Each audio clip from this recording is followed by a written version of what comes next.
instrumentos musicais e brinquedos de corda no mesmo bairro onde vegetavam os árabes, que em outros tempos trocavam bugigangas por papagaios e que o povo conhecia como a Rua dos Turcos. O italiano, cuja cabeça coberta de cachos lustrosos suscitava nas mulheres uma irreprimível necessidade de suspirar, tratou Amaranta como uma menina caprichosa a quem não valia a pena levar muito a sério. Tenho um irmão mais novo, disse a ela. Vai vir para me ajudar na loja. Amaranta se sentiu humilhada e disse a Pietro Crespi, com um rancor virulento, que estava disposta a impedir o casamento de sua irmã, ainda que tivesse que atravessar na porta o seu próprio cadáver. Impressionou-se tanto o italiano com essa dramática ameaça que não resistiu à tentação de comentá-la com Rebeca. Foi assim que a viagem de Amaranta, sempre adiada pelas ocupações de Úrsula, se aprontou em menos de uma semana. Amaranta não opôs resistência, mas quando deu em Rebeca o beijo de despedida, sussurrou-lhe ao ouvido.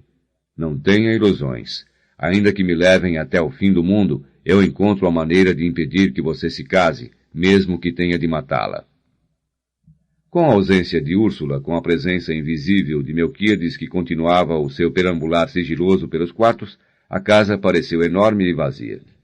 Rebeca tinha ficado encarregada da ordem doméstica, enquanto a Índia se ocupava da padaria.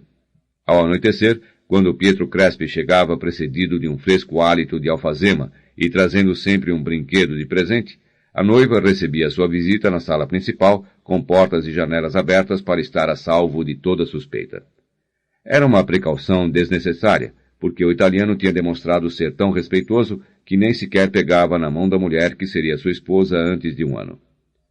Aquelas visitas foram enchendo a casa de brinquedos prodigiosos. As bailarinas de corda, as caixas de música, os chimpanzés acrobatas, os cavalos trotadores, os palhaços tamborileiros, enfim, a rica e assombrosa fauna mecânica que Pietro Crespi trazia, dissiparam a aflição de José Arcádio Buendia pela morte de Melquíades e o transportaram de novo aos seus antigos tempos de alquimista. Vivia então num paraíso de animais destripados, de mecanismos desfeitos, tentando aperfeiçoá-los com um sistema de movimento contínuo baseado nos princípios do pêndulo. Aureliano, por outro lado, tinha descuidado da oficina para ensinar a pequena Remédios a ler e escrever. No começo, a menina preferia as bonecas ao homem que chegava todas as tardes e que era ocupado de que a separassem dos seus brinquedos para banhá-la e vesti-la e sentá-la na sala para receber a visita. Mas a paciência e a devoção de Aureliano acabaram por seduzi-la, a ponto de passar muitas horas com ele, estudando o sentido das letras e desenhando num caderno com lápis de cor, casinhas com vacas nos currais e sóis redondos com raios amarelos que se escondiam de trás dos morros. Só Rebeca era infeliz com a ameaça de Amaranta. Conhecia o temperamento da irmã, a altivez do seu espírito, e se assustava com a virulência do seu rancor. Passava horas inteiras chupando o dedo no banheiro, aferrando-se a um esforço extenuante de vontade para não comer terra. Em busca de alívio para a angústia, chamou Pilar Terneira para que lesse o seu futuro. Depois de um rosário de imprecisões convencionais, Pilar Terneira prognosticou.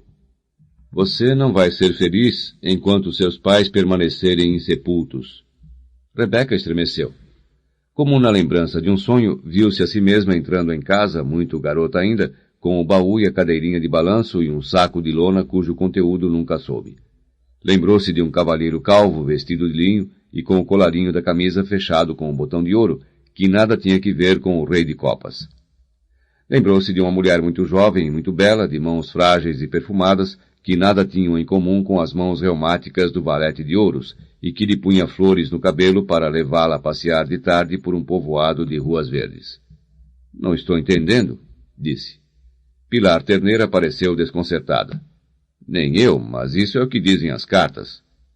Rebeca ficou tão preocupada com o enigma que contou para José Arcádio Buendia e este a repreendeu por dar crédito a prognósticos de baralho, mas se deu ao silencioso trabalho de revistar armários e baús, afastar móveis e virar camas e estrados, procurando o saco dos ossos. Recordava-se de não ter o visto desde os tempos da reconstrução. Chamou em segredo os pedreiros e um deles revelou que tinha emparedado o saco em algum quarto, porque ele atrapalhava o serviço. Depois de vários dias de auscultações com a orelha colada nas paredes, perceberam o cloque-cloque profundo. Perfuraram o muro e ali estavam os ossos no saco intacto. Nesse mesmo dia, sepultaram-no numa tumba sem lápide improvisada junto à de Melquíades, e José Arcádio Buendia voltou para casa liberado de uma carga que por um momento pesou tanto na sua consciência como a lembrança de Prudêncio Aguilar. Ao passar pela cozinha, deu um beijo na testa de Rebeca. Tire as más ideias da cabeça, disse a ela. Você será feliz. A amizade de Rebeca abriu para Pilar Terneira as portas da casa, fechadas por Úrsula desde o nascimento de Arcádio.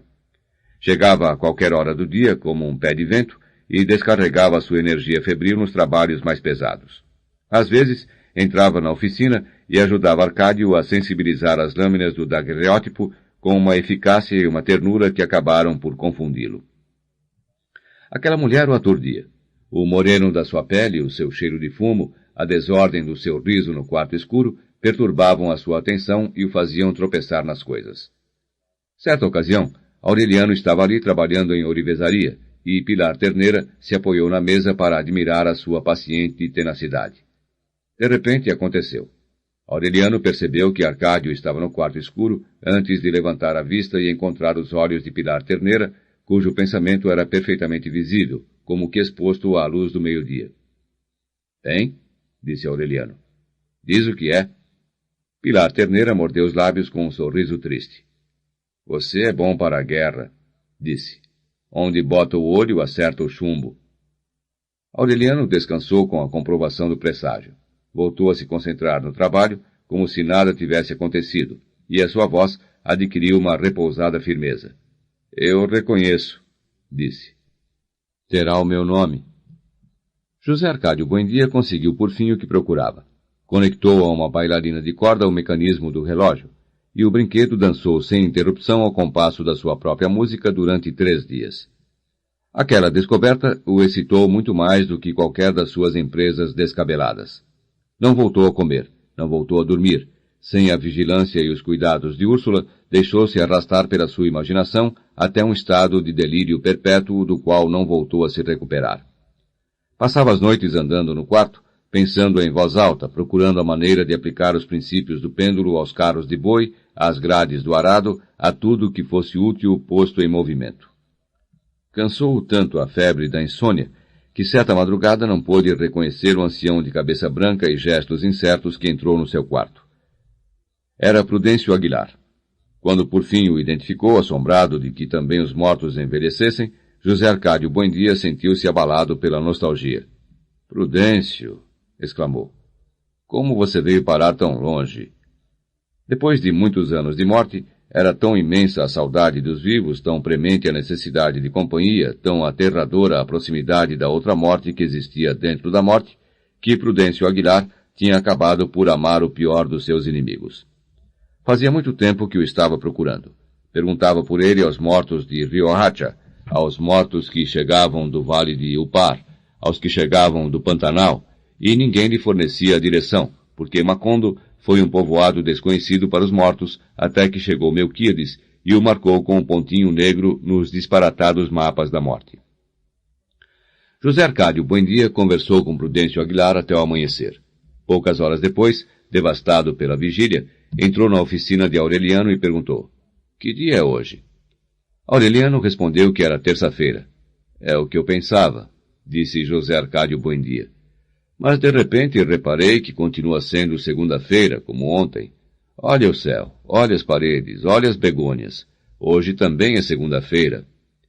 Acostumado com as suas esquisitices, Aureliano não lhe deu importância. No dia seguinte, quarta-feira, José Arcádio Buendia voltou à oficina. — Isto é uma desgraça — disse. — Olha o ar. Ouve o zumbido do sol, igualzinho a ontem e anteontem. Hoje também é segunda-feira. Nessa noite, Pietro Crespi o encontrou no corredor chorando o chorinho sem graça dos velhos, chorando por Prudêncio Aguilar, por Melquíades, pelos pais de Rebeca, por seu pai e sua mãe, por todos os que podia lembrar, e que, então, estavam sozinhos na morte. Deu-lhe de presente um urso de corda que andava sobre 2 patas no arame, mas não conseguiu distraí-lo da sua obsessão. Perguntou-lhe o que tinha acontecido com o projeto que lhe expusera dias antes, sobre a possibilidade de construir uma máquina de pêndulo que servisse ao homem para voar.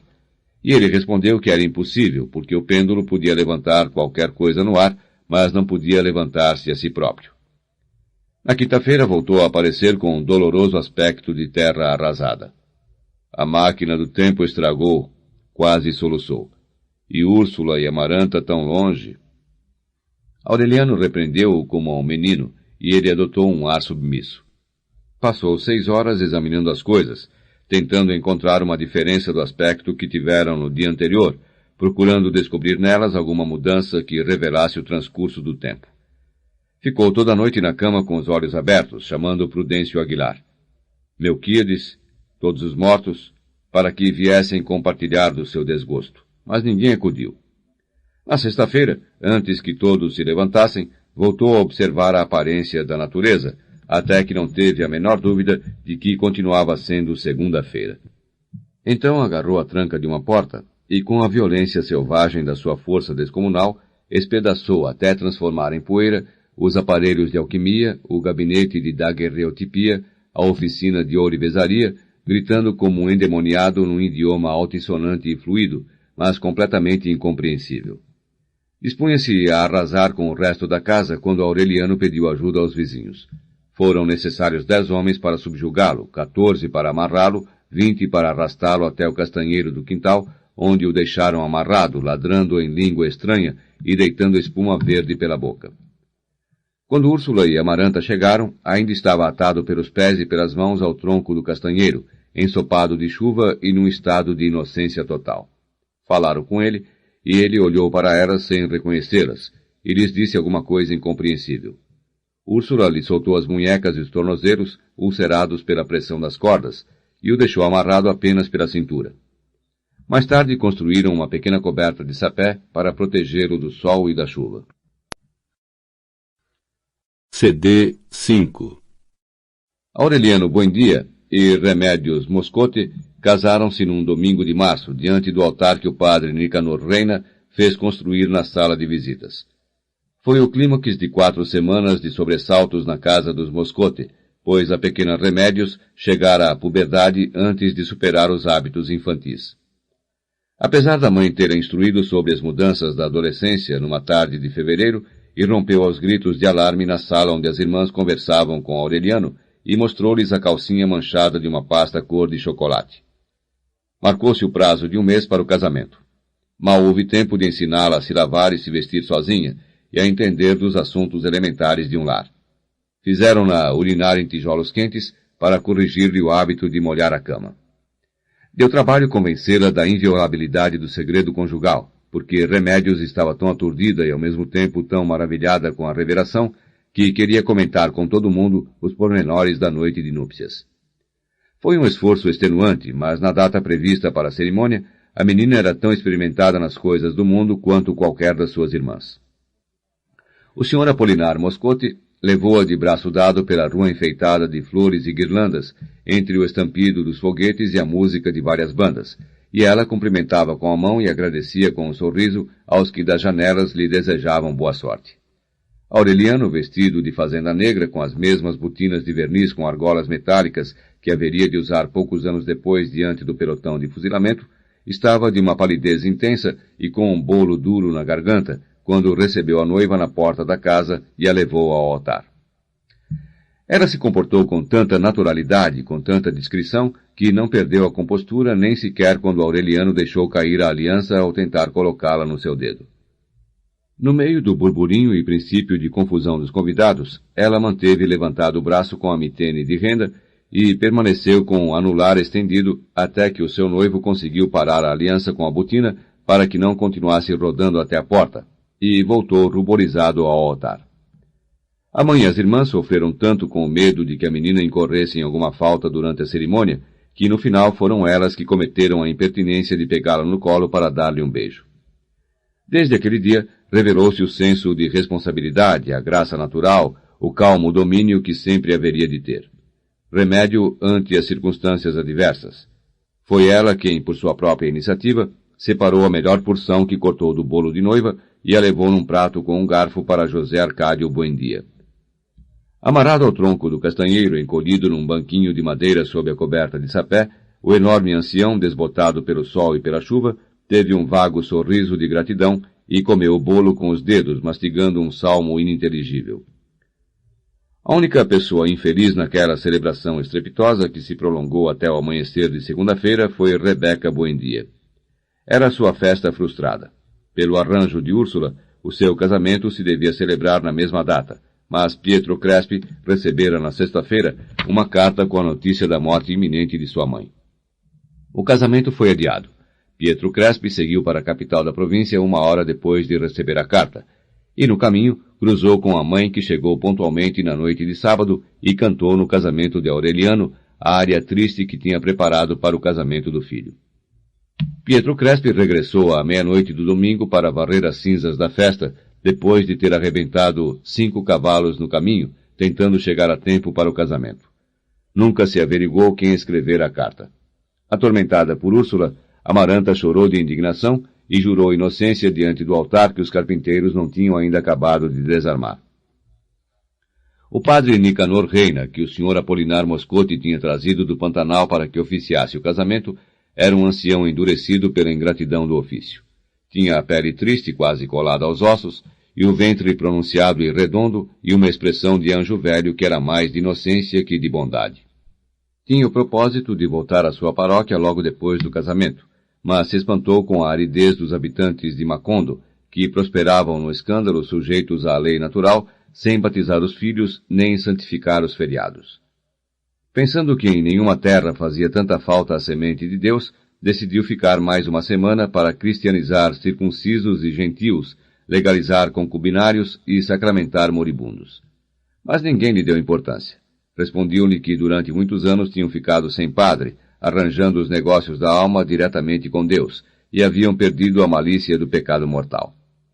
Cansado de pregar no deserto, o padre Nicanor se dispôs a empreender a construção de um templo, o maior do mundo, com santos em tamanho natural e vidros de cores nas paredes, para que viesse gente até de Roma honrar a Deus no centro da impiedade. Andava por todas as partes pedindo esmolas com um pratinho de cobre. Davam-lhe muito, mas ele queria mais, porque o templo deveria ter um sino cujo clamor fizesse boiar os afogados. Suplicou tanto que perdeu a voz. Seus ossos começaram a se encher de ruídos. Num sábado, não tendo recolhido nem sequer o valor das portas, deixou-se confundir pelo desespero. Improvisou um altar na praça e, no domingo, percorreu o povoado com uma campainha, como nos tempos da insônia, convocando para a missa campal. Muitos foram por curiosidade, outros por nostalgia, outros para que Deus não fosse tomar como ofensa pessoal o desprezo pelo seu intermediário. De modo que, às 8 da manhã, estava metade do povo na praça, onde o padre Nicanor cantou os evangelhos com a voz quebrada pela súplica. No fim, quando os assistentes começaram a debandar, levantou os braços em sinal de atenção. Um momento, disse. Agora vamos presenciar uma prova irrefutável do infinito poder de Deus. O rapaz que tinha ajudado a missa levou-lhe uma xícara de chocolate espesso e fumegante que ele tomou sem respirar. Depois limpou os lábios com um lenço que tirou da manga, estendeu os braços e fechou os olhos. Então, o padre Nicanor se elevou 12 centímetros do nível do chão. Foi um recurso convincente. Andou vários dias de casa em casa, repetindo a prova da levitação mediante o estímulo do chocolate, enquanto o coroinha recolhia tanto dinheiro numa urna que em menos de um mês se iniciou a construção do templo. Ninguém pôs em dúvida a origem divina da demonstração, salvo José Arcádio Buendia, que observou sem se comover o bando de gente que certa manhã se reuniu sob o castanheiro para assistir mais uma vez à revelação. Mal se endireitou um pouco no banquinho e sacudiu os ombros quando o padre Nicanor começou a se levantar do chão, junto com a cadeira em que estava sentado. Hoc est simplissimum, disse José Arcádio Buendia. Homo ist statum quartum materiae invenit. O padre Nicanor levantou a mão e as 4 pernas da cadeira pousaram em terra ao mesmo tempo. Nego, disse. Factum hoc existentiam. Dei probat sine dubio. Foi assim que se soube que era latim a endiabrada gíria de José Arcádio Buendia. O padre Nicanor aproveitou a circunstância de ter sido a única pessoa que pudera se comunicar com ele para tratar de infundir a fé no seu cérebro transtornado. Todas as tardes se sentava junto ao castanheiro predicando em latim, mas José Arcádio Buendia se aferrou em não admitir meandros retóricos nem transmutações de chocolate, e exigiu como única prova o daguerreótipo de Deus. O padre Nicanor levou-lhe então medalhas e figurinhas e até uma reprodução da fazenda da Verônica, mas José Arcádio Buendia repeliu-os por serem objetos artesanais sem fundamento científico. Era tão teimoso que o padre Nicanor renunciou aos seus propósitos de evangelização e continuou a visitá-lo apenas por sentimentos humanitários. Mas então foi José Arcádio Buendia quem tomou a iniciativa e tentou quebrantar a fé do sacerdote com artimanhas racionalistas. Certa ocasião em que o padre Nicanor levou ao castanheiro um tabuleiro e uma caixa de fichas para convidá-lo a jogar damas, José Arcádio Buendia não aceitou, segundo disse, porque nunca pôde entender o sentido de uma contenda entre dois adversários que estavam de acordo nos princípios. O padre Nicanor, que nunca tinha encarado desse modo o jogo de damas, não pôde voltar a jogar. Cada vez mais assombrado com a lucidez de José Arcádio Buendia, perguntou-lhe como era possível que o mantivessem amarrado numa árvore. Hoc est simplissimum, respondeu ele, porque estou louco. Desde então, preocupado com a sua própria fé, o padre não voltou a visitá-lo e se dedicou inteiramente a apressar a construção do templo. Rebeca sentiu renascer a esperança. O seu futuro estava condicionado ao término da obra, desde um domingo em que o padre Nicanor almoçava com eles e toda a família sentada na mesa falou da solenidade e do esplendor que teriam os atos religiosos quando se construísse o templo. A mais afortunada será Rebeca, disse Amaranta. E como Rebeca não entendeu o que ele estava querendo dizer, explicou-lhe com um sorriso inocente. Caberá a você inaugurar a igreja com o casamento? Rebeca tratou de se antecipar a qualquer comentário. No passo em que ia a construção, o templo não estaria terminado antes de 10 anos. O padre Nicanor não concordou. A crescente generosidade dos fiéis permitia fazer cálculos mais otimistas. Diante da surda indignação de Rebeca, que não conseguiu terminar de almoçar, Úrsula celebrou a ideia de Amaranta e contribuiu com um acréscimo considerável para que se apressassem os trabalhos. O padre Nicanor considerou que com outro auxílio como esse, o templo estaria pronto em 3 anos. A partir daí, Rebeca não voltou a dirigir a palavra a Amaranta, convencida de que o seu palpite não tinha tido a inocência que ela soubera aparentar.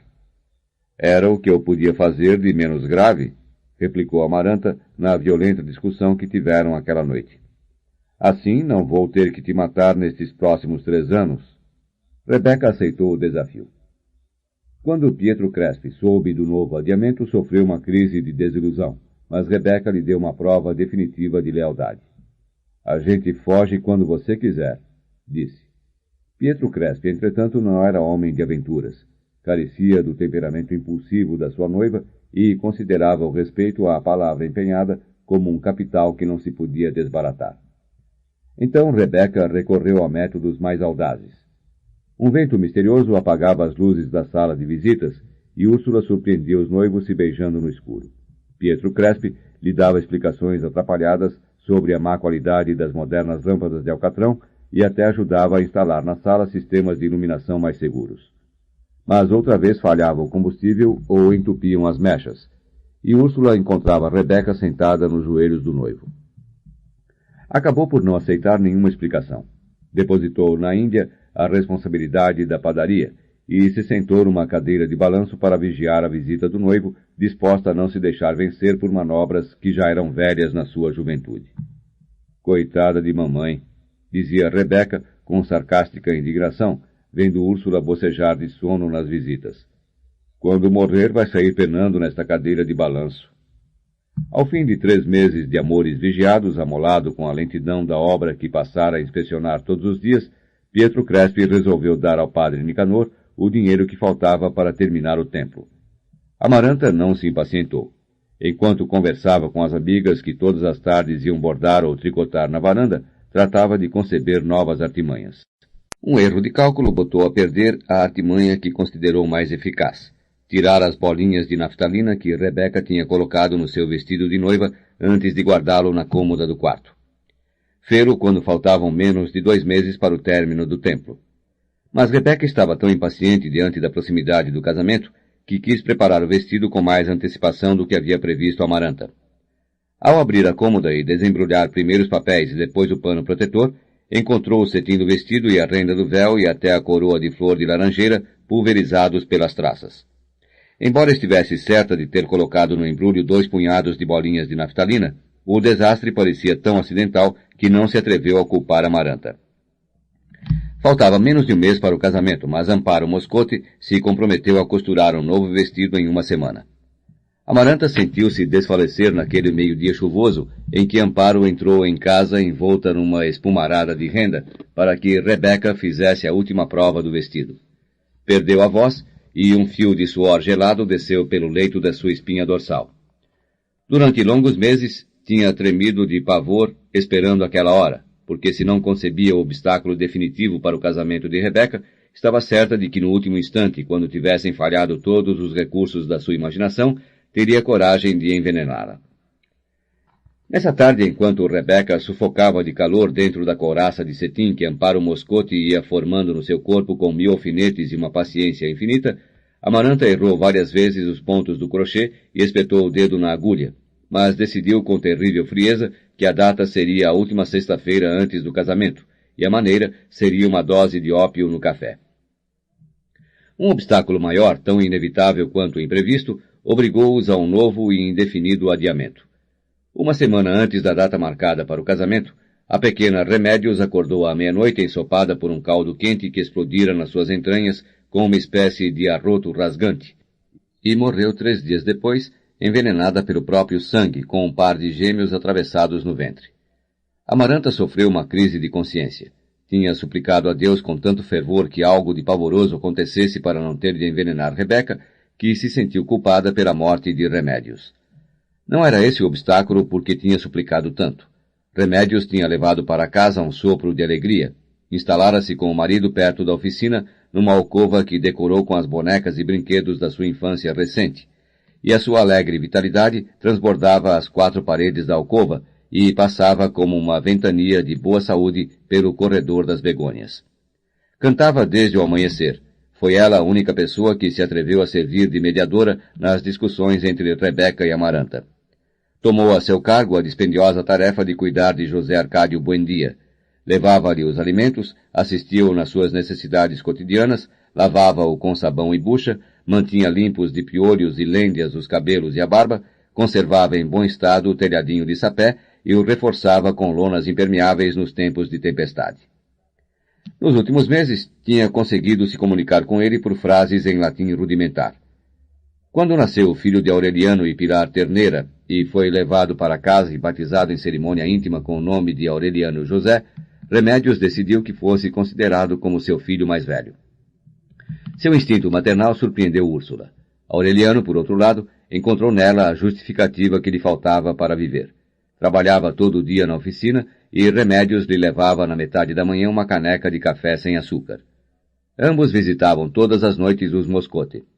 Aureliano jogava com o sogro intermináveis partidas de dominó, enquanto Remédios conversava com as irmãs ou tratava com a mãe de assuntos de gente grande. O vínculo com os Buendia consolidou no povoado a autoridade do Sr. Apolinar Moscote.